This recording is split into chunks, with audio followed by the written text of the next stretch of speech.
All right, let's get into this. All right, how y'all doing? My name is Eric Brown, and I did my PowerPoint presentation on the respiratory protection program. This is CFR code 1910.134.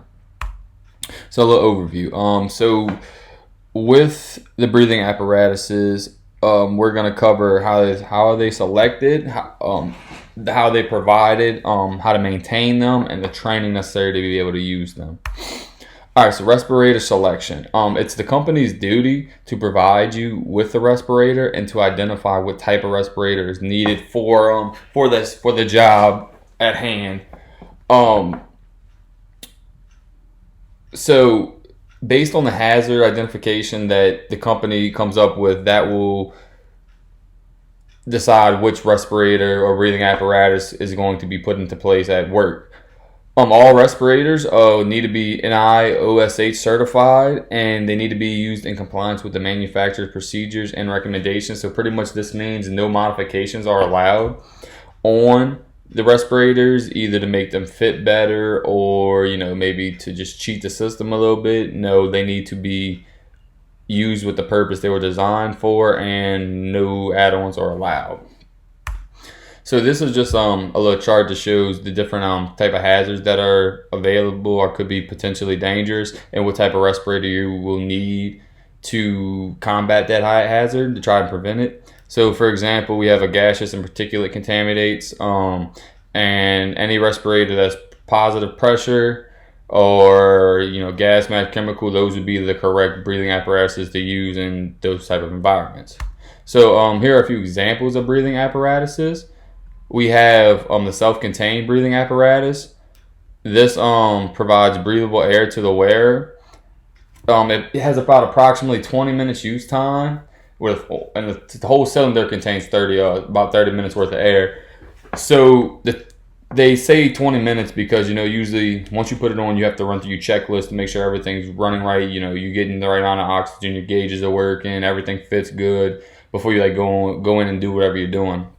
So the SCBA unit contains a face mask, which is this part, regulator, which is the breathing part, air cylinder, which is this big tank, and the backpack is the harness used to carry it on your back. In addition, it also comes with a low pressure air alarm, which alerts you when you're low on pressure. This type of breathing apparatus is used a lot by firemen to go in and combat, fires, going to burning houses, just to kind of hurry up, go through the house, try to find anybody who might be trapped inside, and things of that nature. Another type of breathing apparatus is a supplied air line. So the SCA or hip pack provides breathable air to the wearer via an air line. Essentially, you have an unlimited air supply, usually from a cascade system.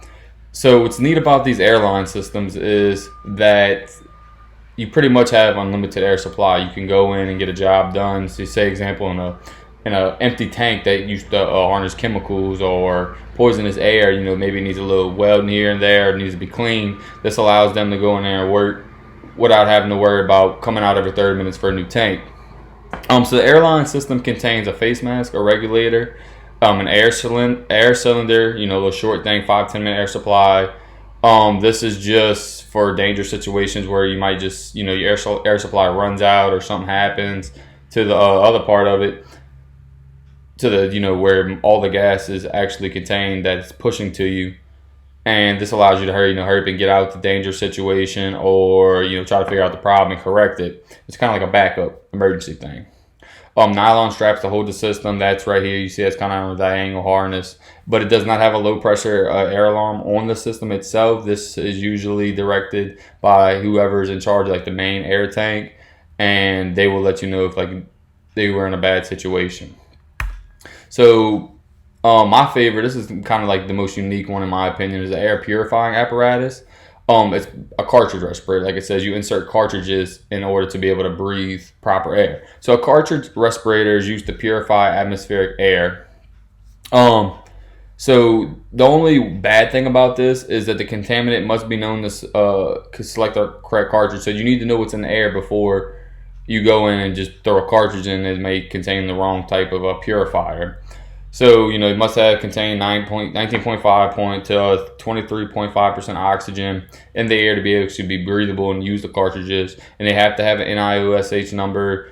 You have to get them directly from the source. You can't get this from, bootleg company who sells it cheaper. You have to get them directly certified. So, here's a couple examples of different type of cartridges that you can put in. So, for example, we have the N7583. Here, and this type of cartridge is used for organic vapors, acid, and gases. They are, in a highly toxic particles. And this is more along the lines of almost like painters and stuff. They would just pop this in and go paint a room or something. And then we have like the 85 down here, which is used for more chemical like things. So these particular respirators aren't used in highly toxic situations. They're more for prolonged longevity of like your health. So as you can see, there's our guy here has no harness holding the tank. It's literally just a breathing mask, and these little 2 circle things is where these cartridges would go in at. So it's a pretty neat little system that can be used for a variety of different applicants, and used virtually anywhere, that as long as the air level isn't too toxic. So respirator, this is the use of respirators. So no employee is allowed a respirator unless you have medical clearance. You have to go through a fit testing and training. So the medical clearance is to make sure you don't need like extra air. Make sure your blood cells are capable of holding enough air. You might need to adjust your air supply or how clear your air is to be able to go in and do the job. Fit testing, it's very, very, very important that your fit is it seals to your face. It's not a one size fit all kind of thing. Everybody's head shape different. Everybody's got different hair that they have. I have a lot of hair, so I would need a fit different from a guy who's has less hair than me. And you need training. The training is not that much. It's not in depth or nothing. It's definitely just how to put it on. What to do if something would go wrong, and how to maintain it. So personnel would not be permitted to wear these respirators with any kind of facial hair and eyeglasses that would interfere with the face-to-face seal. So the face-to-face seal is super important, because even if there's just a minor break in your seal, that allows poisonous gases to come in, and over time this will cause really bad problems with your lungs and potentially the whole body if the chemical is that poisonous. Facial hair, that's why most plants are on a no facial hair type of situation, because that one hair could break the seal, and that would be horrible to your health. So when working in immediately dangerous to life or health situations, you need one or more employees who are trained in CPR and rescue techniques. So this is very important, just in case your seal was to break. You have somebody in there who can hurry up, get you out, and perform CPR, which will allow you to stay alive and not die until you receive better medical help. So fit testing. So these tests are usually done on like a yearly basis. You have more than one piece available for fitting. So say you have a different size head. So some people may just have a one piece on their face, while others, it's like this dude right here. He can have just this face shield, but these straps would be different for everybody, for every other person in the plant. His might be a little shorter straps, and this dude's might be a little longer. Records must be maintained just in case something were to happen. You're in a very dire need to get another respirator. They know which size you are, how it fits, and they can hurry up and rush that to you if you were in a life or death situation. Training requirements. So proof of training must be provided before you're able to even put a face mask on in the plant.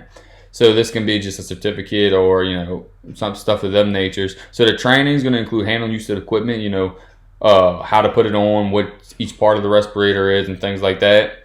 You need to learn how to inspect it before and after you use it to make sure that there's no cracks in your face shield. Your rubber's not rubbing off and things like that. And how to maintenance and how keep the straps from wearing out. Sanitize it to get all the old chemicals off from the front. Clorox wipe, that kind of thing, and how to store it properly without harming it. So restrictions. So again, we're going back to restrictions. This is very important. As a wearer, you cannot break the seal of the mask with eyeglasses, or just in general the eyeglasses. They have spectacle kits, like they said, are available to help you be able to see while wearing them, because most eyeglasses will not fit within a respirator mask, because it breaks the seal as it comes back to you. As you see, this one right here has it built into the glass, so it allows so nothing's interfering with the seal on the side of its face, which is a pretty neat thing. Facial hair and respirating, which are bringing back very important points. So, facial hair is not allowed at all. Beard, goatee, wide, long, sideburns, anything, unshaven. So even this dude right here is a goatee and never a mustache. This is not allowed. Even though your respirator probably will cover all that, it's still not allowed because it has a chance of breaking the seal on your respirator. This is just thinking about contractors. Even if you're a contractor and you go to work for a plant, say that you do maintenance or whatever, you still have to have proof of respiratory protection training prior to performing work that requires a respirator, and this includes a fit test card and their own equipment. So, as a contractor, you are the contractor is supposed to supply all their necessary respirators for their contractors. They're not allowed to supply respirators for other contract companies or for the plant they're in. And the plant is not allowed to provide respirators to other contractors, only allowed to provide people at that plant. Inspections and repairs. So respirators in routine use, this means daily, weekly, I say up to weekly. They need to be inspected before each use, after each use, and monthly.